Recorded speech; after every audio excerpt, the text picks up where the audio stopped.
Hi అండి, అందరికీ నమస్కారం. నేను మీ Lakshmi Prasanna. Welcome back to మా అమ్మ చేతి వంటకాలు. ఈరోజు మనం ఎంతో ఆరోగ్యకరమైన రుచికరమైన బచ్చలాకు పుల్లగూరను ఎలా చేయాలో చూసేద్దాం. ఈ పుల్లగూరను ఆంధ్ర స్టైల్లో చాలా సులభంగా తక్కువ పదార్థాలతో తయారు చేసుకోవచ్చు. అన్నంతో తింటే అద్భుతమైన రుచి ఉంటుంది. ఈ బచ్చలాకు మన ఆరోగ్యానికి ఎంతో మేలు చేస్తుంది. బచ్చలాకులో ఐరన్, కాల్షియం వంటి పోషకాలు సమృద్ధిగా ఉంటాయి. మరి ఆలస్యం చేయకుండా ఈ పుల్లగూరను ఎలా తయారు చేయాలో చూద్దాం. దీనికోసం ముందుగా బచ్చలాకును తీసుకొని శుభ్రంగా కడిగి ఇలా సన్నగా కట్ చేసి తీసుకోండి. అలాగే ఈ బచ్చలాకులో విటమిన్ ఏ అధికంగా ఉండడం వల్ల కంటి చూపు కూడా మెరుగవుతుంది. ఈ బచ్చలాకును మన డైట్లో చేర్చుకోవడం వలన జీర్ణక్రియ మెరుగుపడుతుంది, గుండె ఆరోగ్యానికి మేలు చేస్తుంది, ఎముకలు దృఢంగా ఉంటాయి, రక్తహీనత తగ్గిస్తుంది, రోగనిరోధక శక్తి పెరుగుతుంది. ఆ కంతెంట్ని కూడా ఇలా సన్నగా కట్ చేసి పక్కన పెట్టుకోండి.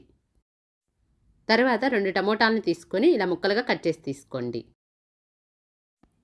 తర్వాత ఒక ఉల్లిపాయను కూడా తీసుకొని ముక్కలుగా కట్ చేసి తీసుకోండి. ఇప్పుడు కుక్కర్ని తీసుకొని మనం కట్ చేసి పెట్టుకున్న బచ్చలాకును, టమోటాలను, ఉల్లిపాయను, అలాగే 12 నుండి 15 పచ్చిమిర్చిని తీసుకొని ఇలా ముక్కలుగా కట్ చేసి వేసుకోండి.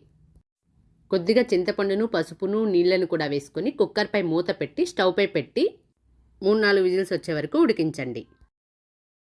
ఇప్పుడు పోపు కోసం స్టవ్పై ప్యాన్ పెట్టి అందులోకి ఆయిల్ని వేసుకోండి. ఆయిల్ వేడిన తర్వాత మినపప్పు, జీలకర్ర, ఆవాలు, కచ్చాపచ్చగా దంచిన 8 నుండి 10 వెల్లుల్లిని, 2 ఎండుమిర్చిని, ఇంగువను వేసుకొని వేయించుకోండి. అలాగే కరివేపాకును కూడా వేసుకొని వేయించుకోండి. పోపంతా ఇలా వేగిన తర్వాత ఇందులోకి చిన్న ముక్కలుగా కట్ చేసిన ఉల్లిపాయను వేసుకొని వేయించుకుందాం. ఉల్లిపాయ ముక్కలు గోల్డెన్ బ్రౌన్ కలర్లోకి వచ్చే వరకు వేయించుకోండి.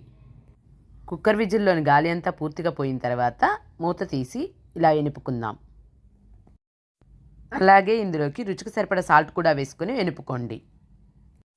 చూడండి, ఈ విధంగా బాగా ఎనుపుకొని పక్కన పెట్టుకోండి. చూడండి, ఉల్లిపాయ ముక్కలు ఈ విధంగా వేగిన తర్వాత ఇప్పుడు ఇందులోకి ముందుగా ఎనుపు పెట్టుకున్న బచ్చలాకు పుల్లగూరను వేసుకోండి. ఇప్పుడు ఇదంతా కూడా బాగా కలుపుకొని 4-5 నిమిషాలు ఇలా ఆయిల్లో వేయించుకోండి. ఆయిల్ పైకి తేలే వరకు వేయించుకోండి. ఈ విధంగా వేయించుకున్న తర్వాత స్టవ్ ఆఫ్ చేయండి. అంతేనండి, మనకి బచ్చలాకు పుల్లగూర రెడీ అయిపోయింది.